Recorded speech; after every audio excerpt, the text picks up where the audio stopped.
السلام عليكم ورحمة الله وبركاته أحبائي. هنجرب النهاردة طريقة تانية في اللايف. هيبقى مسجل المرة دي.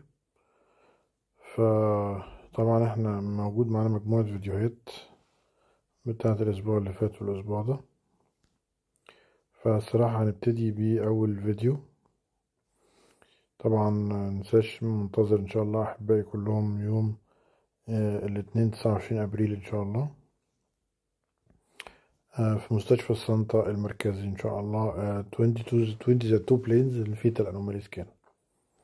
طيب مجموعة حالات كانت جميلة الصراحة. هبتدي بالحالة بتاعة الأسبوع بتاعة امبارح. حالة امبارح الحالة فيها هي طبعا فيميل، وكانت جاية لنا في الأسبوع تقريبا 35 أو 36 أسبوع، وظاهر فيها sudden onset لارج سيست بالمنظر ده.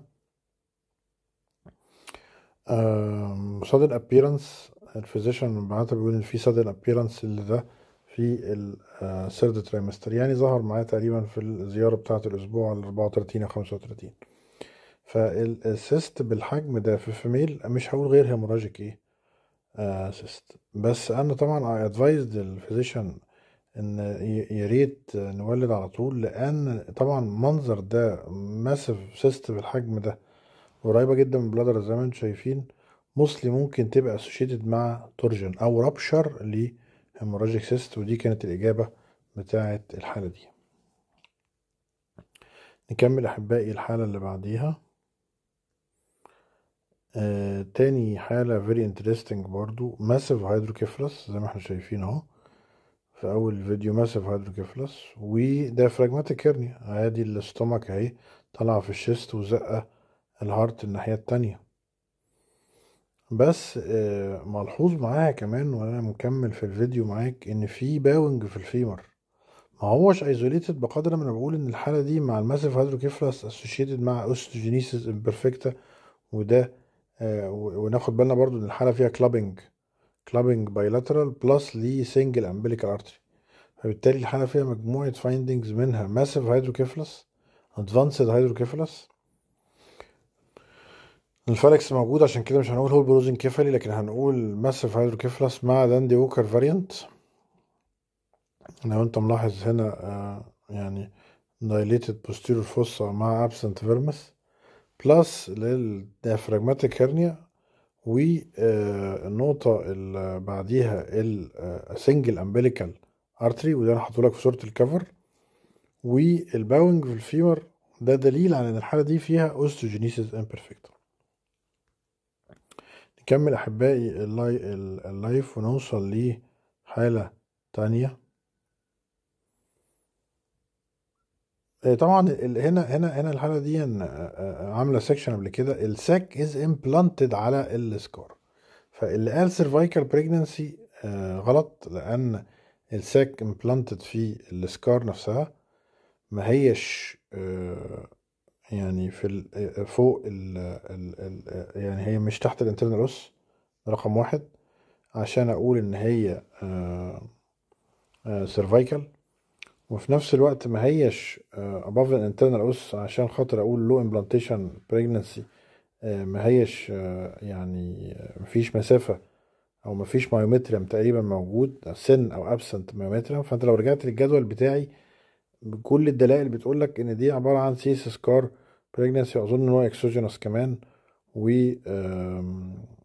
لكن لا هي low implantation pregnancy ولا هي cervical pregnancy. وليه مش low implantation؟ لان مفيش مسافة في المايومتريم سن او ابسنت. وليه ما هيش سيرفايكال؟ لان هي اباف الانترنال اوس مش بيلو الانترنال اوس.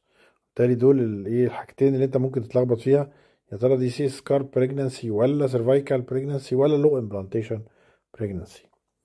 نكمل احبائي الكرام لايفنا الجميل.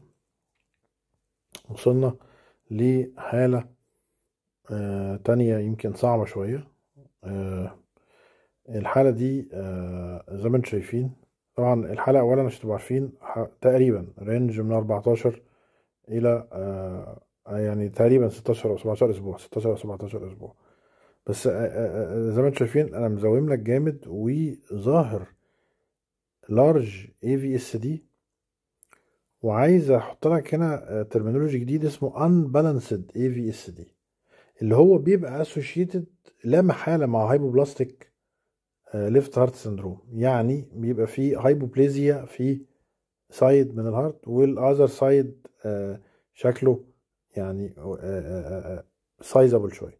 بالتالي انت اول حاجه هتلاحظها ان لا، ده في مشكله موجوده، البوث سايدز بتوع الهارت مش قد بعض، البوث سايدز بتوع الهارت مش قد بعض، ودي اول حاجه حضرتك لاحظتها في الحاله.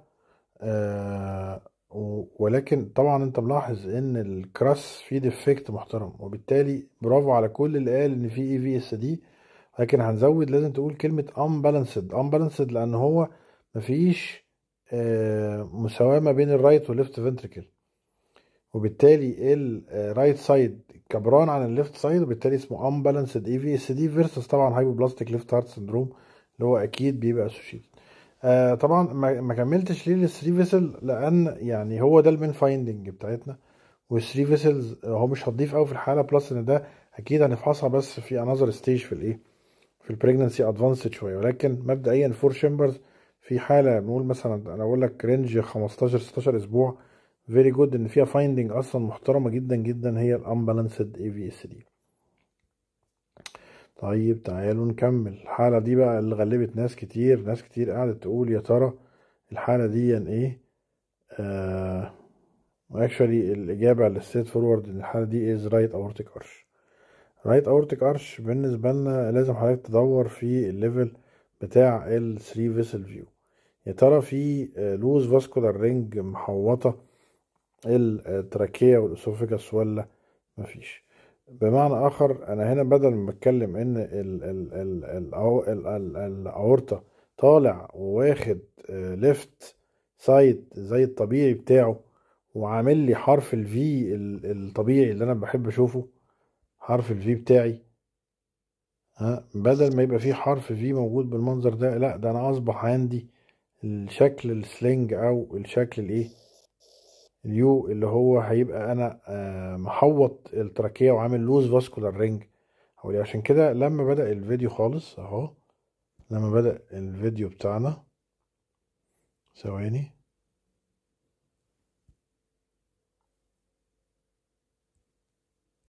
عشان كده لما بدأ الفيديو بتاعنا اول حاجة لاحظناها، لاحظنا شكل السلينج حوالين الايه، حوالين التراكية او الاسوفجاس. وده اللي يخليك تقول لا، انت الشكل اللي انت معتاد عليه اللي هو شكل الفي، شكل الفي نفسه ما بقاش موجود، وبقى عندي شكل حرف يو كده محوط التراكية والاسوفجاس. ده يقول لك على طول رايت سايدد اورتيك ارش. تاني يا جماعة، الحالة دي برضو رينج حوالي 17 18 اسبوع، يعني لسه صغننة قوي، والبلاسينتا قدام وفي كومبريشن شوية للشيست. انا اشور يو ان ما كانش فيه تي جي اي ولا حاجة. الفكرة كلها انت عديت كام فيسل في الليفل بتاع 3 فيسل، وبالتالي لا، هي ما فيهاش تي جي اي، لان موجود عندي بالمونري، وبعدين موجود عندي اورطه، موجود عندي بالمونري وموجود عندي اورطه في نفس الليفل، في الليفل بتاع 3 فيسل فيو. مش ده موجود في ليفل فوق وبعد كده، او 2 فيسل في الليفل بتاع 3 فيسل وبعد كده نزلنا تحت لقينا في باراليتي موجوده، لا. بالعكس، انا عندي في الليفل بتاع 3 فيسلز 3 موجودين، بس الدايركشن بدل ما الاورطه واخد ناحيه الليفت، لا واخد ناحيه الرايت، رايت سايد اورتيك ارش، وعامل شكل الايه. فالرايت سايد اورتيك ارش بيعمل حاجه اسمها لوز فاسكولار رينج. ممكن يبقى البروجنوز بتاعها كويس جدا، ممكن ما تحتاجش انترفنشن او تحتاج بعد الولاده، ولكن مش اسوشيتد مع تي جي اي خالص، بدليل الليفل بتاع ال 3 فيسل بتاعنا.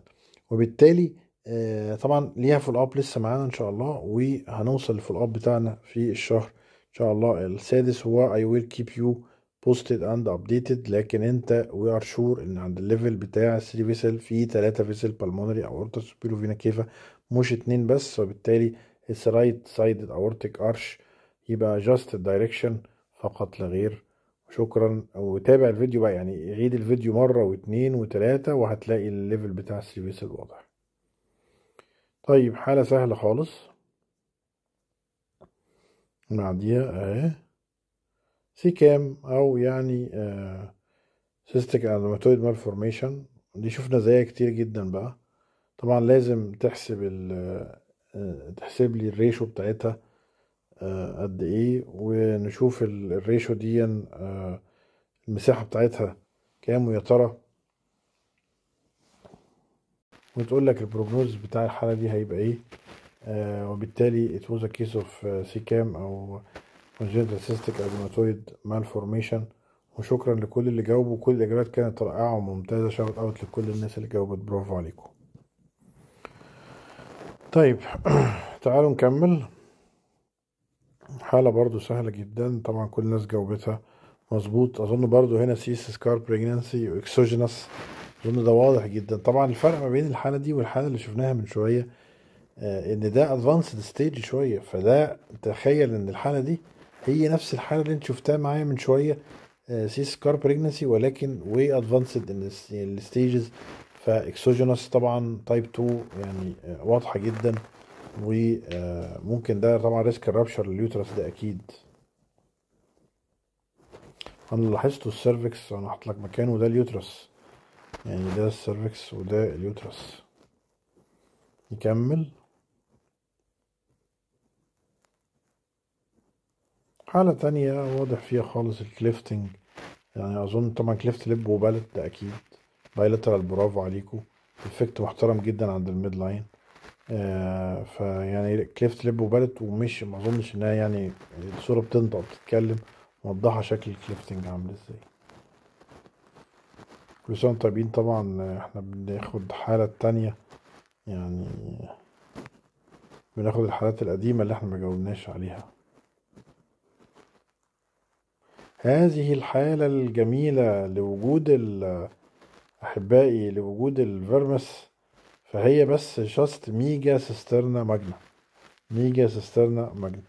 لوجود الفيرمس يخليك تقول إن الحالة دي إز ميجا سيسترنا ماجنا أكيد. وهتلاقيني حاطط لك بقى في الكومنتات، يعني أنا في الكومنتات جاوبت على ناس وحطيت لهم الجدول الجميل ده، بقول لهم انتوا ايه رأيكم؟ التشيك بوينتس بتاعتي هنا ايه؟ هل السيربيلم هايبوبلاستيك ولا نورمال؟ لا، ده السيربيلم شكله نورمال. طيب سيربيلر فيرمس ده موجود. ميجا فورس فنتريكل طبعا دايليتد ستيرنا ماجنا. البوستيرور فوسا في العادي، يعني مفيش عندي اي حاجة موجودة غير دايليتيشن، وبالتالي في البوستيرور يعني دايليتد فورس فنتريكل او ميجا ستيرنا ماجنا، دايليتد ستيرنا ماجنا، وبالتالي هتقول على الحالة دي ان هي ميجا ستيرنا ماجنا بكل بساطة، بان انت هتاخد الشيك بوينتس اللي موجودة دي كلها، واهم واحدة فيهم على الاطلاق هي وجود الفيرمس من عدم. فالفيرمس في الحالة دي موجود، وبالتالي حضرتك هتقول على الحالة دي ان هي ميجا سيسترنا ماجنا، دايليتد ستيرنا ماجنا او ميجا ستيرنا ماجنا، والفيرمس موجود وحطها لك بالدليل. عشان كده يعني كان من اجمل الحالات الصراحة اللي كانت موجودة الاسبوع اللي فات هي الحالة بتاعت الميجا سيسترنا ماجنا دي.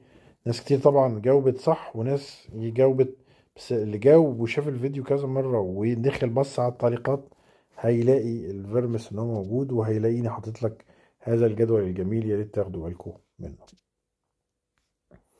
كمل احبائي الكرام. حالة يعني في منتهى الجمال، just right atrial appendage aneurysm. يعني دي الاوركل بتاعت الرايت اتريم، كانتش رهيبة جدا. ده الرايت سايد طبعا بتاع الهارت، ده ليفت سايد بتاع الهارت، وادي هنا الرايت اتريم، حاجه اسمها رايت اتريال ابندج. رايت اتريال ابندج ده الاوريكل بتاع الرايت اتريم، دايليتد بالمنظر ده، فاسمها رايت اتريال ابندج انيوريزم RAAA. كاتش ظريفه جدا، ويا رب تستفيدوا منها ان شاء الله. وتكود ينيد طبعا سيرجيكال كوركشن افتر ايبرس.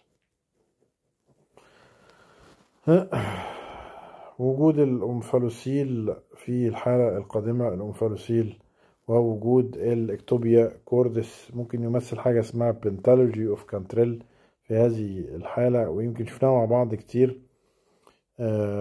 يعني طبعا البنتالوجي اوف كانتريل من الحالات شفنا مع بعض حالات كتيرة ليها، لكن أهم حاجة فيه مجرد ما تلاقي إكتوبيا كوردس مع الأنفالوسيل على طول يخليك تفكر في بنتالوجي اوف كانتريل.